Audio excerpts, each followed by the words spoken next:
হ্যাঁ কি বলবে বলো। বলছি, কি ব্যাপার সকাল সকাল আমার এখানে চলে এলে? তাই সকাল সকালই চলে এলাম। শুধু আমি কি করে জানবে বলো, বলাই হয়নি।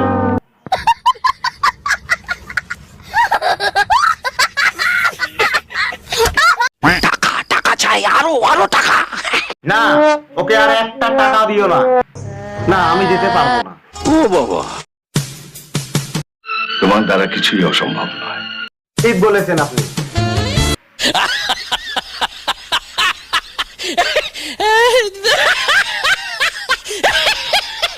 Very good. হয়েছে হয়েছে, চলো এবার আমরা যাই।